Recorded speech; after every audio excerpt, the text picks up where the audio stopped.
octubre, digamos casi 4 meses atrás, Roberto Gil, abogado con una larga trayectoria en la política, panista, exfuncionario del gobierno de Felipe Calderón, legislador, en fin, con toda su experiencia y muy crítico del proceso de la reforma al poder judicial, la reforma judicial, que ya para ese entonces, para el 11 de octubre, había sido aprobada, dijo en este espacio, aquí con nosotros, que la mejor manera de confrontar esa reforma, no sé si confrontar fue el verbo, ahora se lo vamos a preguntar, era participando, era dando un testimonio de lo que era ese proceso y en su caso, si tuviera suerte, llegando a la Suprema Corte, porque él dijo ese 11 de octubre aquí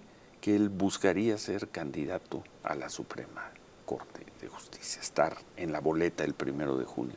Nosotros le dijimos que pues, no sonaba tanto cuanto descabellado, él dio sus razones y 4 meses después, Roberto, gracias por estar con nosotros, por aceptar la invitación esta mañana. 4 meses después, pues estás descalificado de ese proceso. No pasaste vamos a decir, la segunda ronda. Ni el Comité de Evaluación del Poder Legislativo ni el del Poder Ejecutivo te consideraron idóneo para ir a una tómbola. 4 meses después aquí estamos, Roberto. Buen día, te escuchamos. Buen día, Ciro. Buen día, Manuel. Buen día, Roberto. Gusto en verte, Ciro.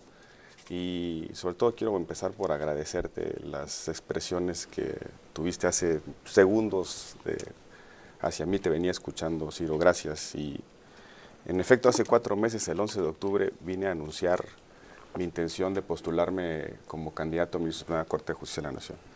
Y decía en aquel momento que era un acto de resistencia. Acto de resistencia, más que de confrontación, correcto. Un acto de resistencia porque yo creo que en algunos momentos hay que crear una conciencia cívica sobre reglas injustas, sobre modelos perversos, institucionales perversos, que tienen muchos inconvenientes, a través de la participación política activa. En aquel momento, recordarás, Ciro, te decía que ya se había perdido la batalla política, porque en la elección, después del discurso del 5 de febrero del 2024 del presidente de la República, cuando desde el Teatro de la República, allá en Querétaro, anunció el Plan C, desde ese momento las oposiciones no logramos plantar una alternativa, un debate, un modelo de poder judicial e incluso confrontar eso que el presidente había anunciado ese día. Ahí se perdió la primera batalla política. La segunda fue la batalla parlamentaria, que también se perdió porque nos faltaron votos. La tercera fue la batalla jurídica, que empezó con la derrota en la sobrerepresentación y terminó faltándonos un voto en la Suprema Corte de Justicia de la Nación para declarar inválida la reforma judicial. Y en aquel momento te decía, después de esas 3 derrotas, lo que sigue es hacer política y es competir con esas reglas en su cancha, con su balón, con su árbitro, precisamente para mantener abiertos los canales posibles de cambio político hacia adelante. Correr la cortina, poner en tensión si es cierto que sus motivaciones era democratizar el acceso a la justicia y que la pluralidad política también se reflejara en el Poder Judicial. Debo confesarte que en algún momento pensé que iba a durar menos esta aventura, duró en la segunda etapa muy poco. No me dejaron pasar ni a la tómbola, que era el mecanismo para dejar al azar una descalificación. ¿Qué dice los comités de evaluación que no cumplí, Ciro, según la norma que ellos aprobaron? En esta segunda etapa se trataba de analizar si se tienen los conocimientos técnicos necesarios para el desempeño del cargo.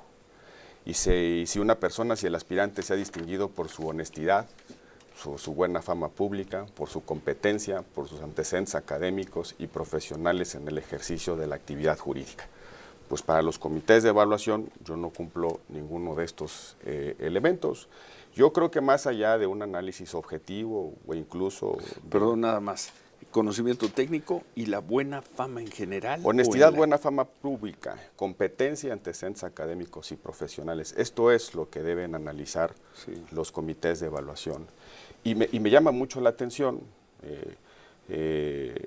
Insisto, no porque ni lo voy a impugnar, ni yo voy a seguir en otra ruta, la ruta de correr la cortina de este proceso, seguiré denunciando, he anunciado que voy a formar, que estamos ya formados en una agrupación política nacional para participar en el proceso de la elección judicial, denunciando estos fraudes, denunciando la manipulación de las reglas, denunciando lo que yo creo que va a ser una movilización ofensiva por parte del régimen. Denunciando, por ejemplo, que me llama la atención quienes sí cumplen los requisitos. A ver, nada más.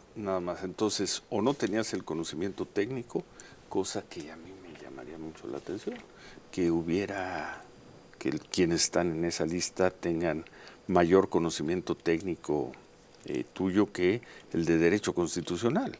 Finalmente tú buscabas ser ministro de la Suprema Corte. Pero también me parece muy claro que para la 4T y finalmente en el Comité del Poder Legislativo, como el del Ejecutivo es la 4T, tú no tienes buena fama, Roberto. Y para ellos, pues no, ¿cómo vas a tener buena fama? Eres calderonista, asesoraste a no sé qué personas del viejo régimen, fuiste muy crítico con el gobierno de López Obrador, lo está haciendo con el de Claudia Sheinbaum, pues para ellos no tienes buena fama.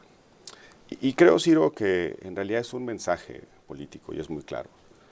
¿Por qué descalificamos probablemente al único o de los pocos que se inscribieron teniendo una militancia distinta a la de Morena?